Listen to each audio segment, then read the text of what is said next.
Vi er gruppe 7. Jeg er Peter Jæger, Lasse Ret, Kasper Lundgaard Jørgensen og Ditte Mortensen, og vi er i gang med at lave opgave 4.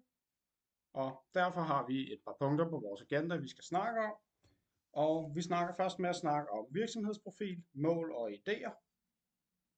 Og der har vi snakket lidt om, hvad har forskellen på de størrelser, vi har i vores firmaer været. Og jeg har været ude hos Park og Vej, som har cirka 80 medarbejdere, hvoraf det er cirka 25%, der sidder i administration og drift af forskellige, eller administration af drift af forskellige områder. Alt fra vej til grønne områder til pleje af større grønne områder og skovområder. Og den virksomhedskultur, der eksisterer i Park og Vej, bliver anderledes end andre steder, fordi det er så mange mennesker, og der er mange mennesker, der er ude af huset meget af tiden, som man ikke får tid til at omgås. Så det bliver meget noget med, at man sidder med de samme 15-20 mennesker på administrationsgangen, som man kommer til at snakke meget med, og plejer meget omgang med, og så er en 60 medarbejdere, som løber ind og ud af huset løbende på altså forskellige uger, forskellige opgaver, forskellige tidspunkter af dagen med alle mulige forskellige forespørgsler. Og det gør noget for den måde, man bonder med hinanden i virksomheden på, og den måde, man har en hverdag med hinanden på. Så ved jeg ikke, hvad I andre har haft af oplevelser ude hos jer. Jamen, mig og Ditte er jo på Brovagt, og det er en noget mindre virksomhed. Vi er under 10 ansatte. Så der er vi til forskel noget mere i kontakt med chefen, og vi er noget mere i kontakt med hinanden, og fordi vi samtidig sidder på et meget lille kontor samlet. Og så, når vi så har opgaver, så har vi så også typisk en større del af den samme opgave. Det vil sige, at vi ikke sidder og kun laver det samme GIS-program om og om igen. Vi sidder måske i stedet for med et helt udbud eller en hel opgave af en eller anden art, som vi selv skal prøve at styre på den måde. Ja, Kasper? Ja, og jeg er jo så i Anis Garner Gottlieb, som i sin tid i 2001 blev stiftet. Løbende generationsskift har så senere hen gjort, at ejerfordelingen i det her er så ændret sig fra at være et tomandsfirma til så at være et lidt flere. Der er lidt flere aktionærer der. Der er en 220 medarbejdere, hvor cirka en 35 cirka er på kontor. Mine opgaver herinde som praktikant, det ligger jo meget i at være på et meget bredt spektrum. Så det gør sig jo både inden for at være inde i de private haver, såvel som entreprenørerne, og inden for de arboristiske arbejdsopgaver, og så også anlæg og grøn service. Ja. Ja. Jeg ved ikke, om Vil du sammenligne lidt? Det kan jeg godt. Altså, vi er jo meget heldige at være 3 ret vidt forskellige, især også med antal.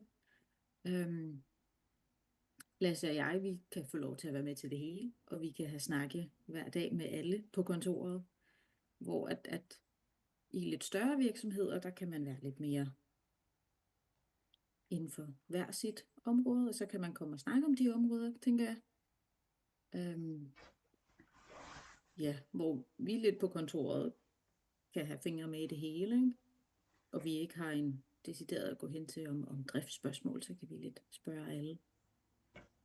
Ja, der oplever man jo en forskel hos os andre, hvor vi har en, der er skilteansvarlig, en, der er asfaltansvarlig, en, der er køretøjsansvarlig, som så har mekanikerne ansat, og der er sådan en hel række af, altså ned igennem organisationen. Ja, Peter, hvordan spiller jeres organisation så sammen med jeres interessenter? Og så kan vi jo snakke lidt om, hvad formålet er med vores virksomheder, i forhold til den måde, virksomhederne bliver drevet på. Hvor ude hos Park og Vej, der modtager vi et kommunalt budget hvert år, som er de penge, vi har til at drive vores virksomhed for.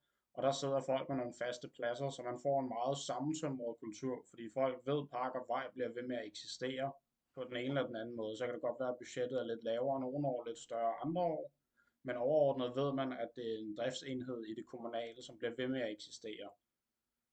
Og på den måde, der kommer også noget med den måde, altså baggrunden for de de opgaver, vi modtager. Fordi der er noget kommunal drift, nogle parker, nogle ting, som er til gavn for de mennesker, der bor i kommunen, hvor der ikke er noget henblik på, at der skal være en indtjening på at slå græsset ned i parken, på at fælde risikotræerne, på at lave al den her drift. Der er formålet simpelthen, at folk kan nyde de udendørsområder, der er. Og det tænker jeg spiller ind forskelligt i forhold til jeres firmaer. Hvor, Ja. Ja, altså vores er jo meget anderledes med, hvordan vi får opgaver. Ved at vi både er vores egen virksomhed, og at vi er en ret lille virksomhed, så kræver det, at man selv enten skal ud og opsøge opgaverne, eller man skal være kendt nok til, at folk tænker på en, når de har et projekt, de gerne vil have løst. Men det gør jo så også, at der er en lidt tættere, måske kundekontakt med, at man skal ud og opsøge dem, eller man skal vente på, at de ringer til en. Og at hvis man ikke går ud og opsøger opgaven, så kommer der ikke nogen nødvendigvis. Så det giver også lidt mere måske sådan lidt blod på tanden med, at man skal blive ved, for at virksomheden ligesom kan blive ved med at køre, ikke? Det tror jeg er lidt anderledes, end hvordan man i et stort firma måske lidt mere tingene kommer. Ja, jamen hos os der er det jo primært, når folk ligesom ringer eller skriver ind til os, så det er jo der, vi ligesom varetager opgaverne, og derfra regner dem videre. Når det så er sagt, så når vi ligesom har en driftaftale med nogen, jamen, så er det også der, vi ligesom spørger dem løbende, hvis vi selv registrerer, at her er der noget, der godt kunne optimeres. Vil det jo så være noget, I vil være interesseret i at få et tilbud på, at vi forbedrer? Også med andre opgaver eller andre firmaer, som vi ligesom er ude ved. Der er også nogle gange, nogle gange så indkalder vi ligesom til et kaffemøde, og får genopfrisket gode bekendtskaber. Og så deraf kan det så måske kaste nogle flere opgaver af sig. Men jo, størstedelen, det er jo, at der bliver ringet ind. Der bliver givet en opgave. ja, Så man kan sådan sige, at vi alle sammen jo står og arbejder med de samme typer mennesker. Vi har de samme entreprenører næsten. Altså vi har også kunder, vi har det hele, men hvor vores roller er meget forskellige indenfor. Og for eksempel som Peters virksomhed er man jo bundet til at skulle fikse nogle bestemte opgaver, og der skal hyres nogle folk ind, så der er forholdet bare lidt anderledes til de her entreprenører, end det er ved for eksempel Bovak, hvor de måske med gode forbindelser kan få opgaver af os, og vi skal prøve at skabe gode forbindelser for at få opgaver videre fra. Og der kan man sige, det er lidt eller det samme hos Kasper, for lige at opsummere, at vi har det hele, men I har måske lidt flere, I er måske lidt større i branchen, og derfor mere kendte, og har derfor lidt måske nemmere ved at finde samarbejdspartnere, der kender der jer er jo også også. noget interessant i det, du siger, Kasper, med den måde, I interagerer med folk på.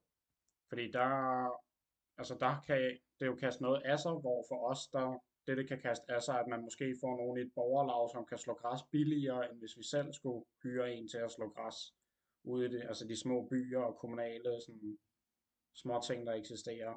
Og der er jo ikke noget interesse i, at det kaster andet af sig end et godt samarbejde.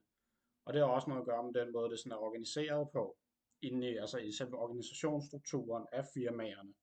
Fordi at vi sidder jo med kommunen og statsbudgettet som øverste instans på en eller anden måde, hvor at vi får det stukket ud, og så har vi en struktur, der starter op i det kommunale, med nogle beslutninger, der bliver taget på et kommunalt niveau, som så træder ned i kraft igennem forskellige lagerledere, hvor vi så har en leder for hele sektoren, og så har vi så en leder for færger og en leder for arealdrift nu, og som så igen har en underleder, som igen har så en driftleder, som så har en praktikant. Så der er mange lag og ting, hvor det skal spille igennem, og der foregår meget i den måde, sådan kommandorækken er på, og igen, fordi det vi snakker om, med den måde, man får opgaver, at grundlaget for det, vi varetager, er så forskelligt. Der sker der jo noget med, at internt hos os, der kommer der nogle idéer udefra, som vi så skal gennemføre i et vist omfang, men så får vi også relativt frie tøjler på en eller anden måde til at gennemføre det, fordi vi får måske at vide, de kommunale boldbaner kunne godt blive streget bedre op. Det er en ting, vi har oplevet. Og så var vi ude og kigge på en robot, som så koster 150.000 kroner, der kan strege boldbaner op, men når man laver altså matematikken, så giver det bedre mening at købe den boldmaskine der. Og der er også noget frihed til, at der er nogen højere op, der har sagt, at det skal gøres bedre, men de har ikke sagt, hvordan det skal gøres bedre. Så der kommer noget frihed ind sådan ned igennem, med at vi får at vide, at der er det her problem, og så skal vi ellers bare finde ud af, hvordan man løser det. Men der er ikke noget baggrundstanke i, altså, nej, vi går for lidt. Der er kun, altså, der er et budget, vi skal overholde for ting, men der er jo ikke noget sådan en baggrundstanke i, hvis vi gør det her forkert, så lukker Parker vej, og så er firmaet væk. Altså, vi ved jo, det går nok på en eller anden måde. Og det ændrer også noget af den måde, man tilgår projekter på, med sådan lidt mere, hvis man siger, en rundhåndethed over for det. Og der tænker jeg, der har jeg i hvert fald tænkt, det må være lidt mere stressende, når man sidder med rigtige penge fra nogle rigtige mennesker. Altså, det er jo ikke fordi, de kommunale penge ikke er rigtige, men det gør noget, når man altså bliver betalt 200.000 for at lave et eller andet altså noget specifikt for folk på den Så måde. absolut. Også det, at hele navnet er jo blevet bygget op, kan man sige. Så der har man jo man har et renommé, man skal beskytte os. Men som også beskytter en, når man så sidder i det. Så man kan jo også derfra slippe afsted med at komme med lidt flere løsningsforslag, som så er måske lidt mere økonomisk presset. Versus kommuner, hvor der er jo mange kommuner, der er meget udskilte. Især fra ældre tid, hvor man havde ligesom det her indtryk af, at det var dem, der stod med den ene hånd over skoven, der stod så der var også meget det der med at ligesom have et navn versus i en kommune, hvor man ligesom skal frigøre sig af det. Fremtidsudsigter. Der Bovak er lidt speciel i den i hvert fald, fordi at vi har haft et hårdt økonomisk år, eller de har haft et hårdt økonomisk år, hvor det hele har givet lidt underskud. Og derfor står vi lidt ved en 3-forår i vejen, eller en 2-forår i vejen, hvor enten så går det dårligt for nu af, eller så er der nogle specifikke mål, vi får opnået, for så at give en masse forretning fremadrettet. Og det er sådan noget som et kvalitetssikringssystem, vi i øjeblikket prøver at implementere, sådan så vi kan få det kræves der for at kunne få en masse opgaver fra Covi for eksempel, eller fra større ingeniørvirksomheder, som har noget, der er for småt til, at de vil lave noget ved det. Så vi ser enten på en fremtid med masser af udvikling, eller en fremtid, hvor halvdelen fyres, og det hele går nedad. Men det er også sådan lidt spændende for at se som praktikant, hvordan de her store udfordringer, de bliver håndteret i en mindre virksomhed, og hvor chefen også har personlig aktie i, hvordan det hele går med virksomheden, og især så stor en aktie, som han har. Ja. Jamen, her hos Niels Gottlieb, der planlægger vi jo at udvide vores allerede eksisterende tjenester, og øge ligesom den markedsandel, vi har her i Danmark. Vi har derudover hensigt om at investere i ny teknologi og udstyr til ligesom at forbedre de her opgaver, vi nu engang varetager, og ligesom kunne øge en effektivisering af det hele. Og selvfølgelig styrke vores samarbejde med vores allerede eksisterende samarbejdspartnere, og også de arkitekter, som ligesom er inde over det. Ja, der kan man sige, der er det jo på en eller anden måde meget det samme ude hos Parker Vej med at effektivisere, fordi de er jo i gang med et kæmpestort altså ændring, men det man kan sige om det er jo, det er de samme mennesker, der kommer til at udføre langt størstedelen af det samme arbejde. Det bliver bare omlagt, sådan, så det ikke er 3 forskellige enheder, der har hver deres gartner, men en enhed, der har alle gartnerne. Så det er hovedsageligt en effektivisering, der foregår, men det er lidt svært at sige, hvordan det hele lander, fordi der også er en masse politik, der spiller ind over. Og det er jo så der, hvor man finder forskellen igen hos en arbejdsplads som Parker Vej. Og så kan vi jo også snakke lidt om forskellene på de mål og værdier, vi har haft i forbindelse med de steder, vi er, og trække lidt over i et projekt, vi har lavet, fordi Parker Vej for eksempel har nogle værdier, der på en eller anden måde ligger i, at det skal være så billigt som muligt for borgeren at få det bedste resultat. fordi kommunekassen bare ikke er så stor.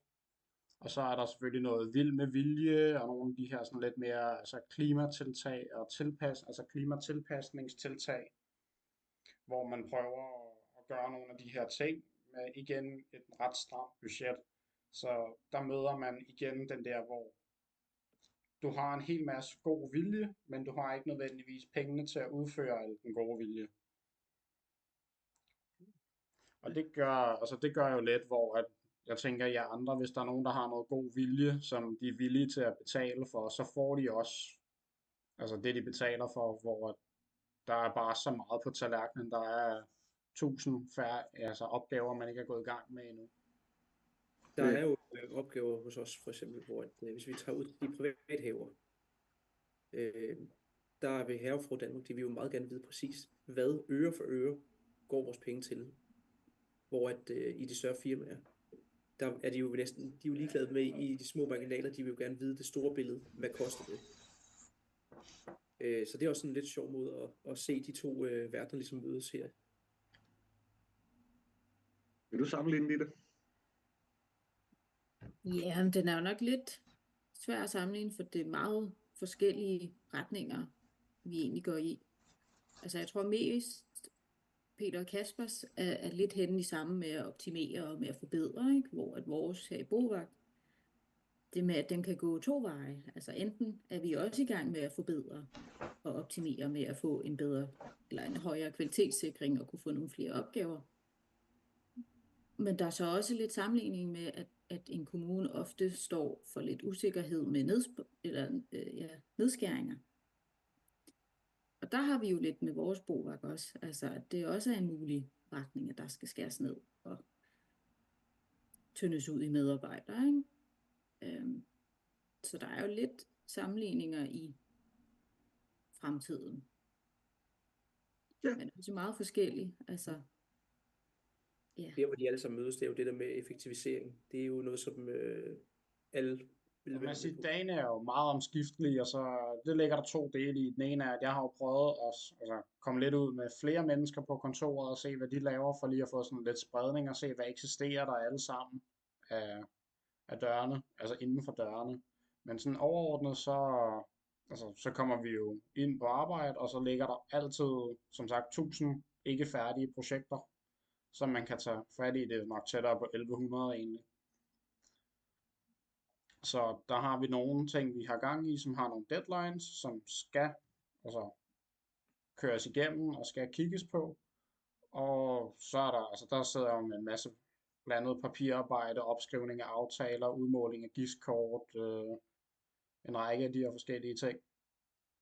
Og så er der også en del udetid, hvor vi kører ud og kigger på projekter, og der har jeg med min anden praktikvært været meget ude og kigge på med borgerpleje og været ude og møde folk på de steder, de er. Fordi vi tit prøver at mødes med folk og sige, hvis de kan selv hvis de må køre maskinerne til at rydde ting eller gøre ting, så kan vi stille ting til rådighed for dem, så de selv kan udføre projekter. Så der er meget det er meget blandet i at være inde og ude og snakke med folk, planlægge nogle projekter, tage ud og kigge på dem, komme tilbage og revurdere projektet, få det til at spille. Ja. Mm-hmm. Kasper, så var det det? Ja. Kasper, klart.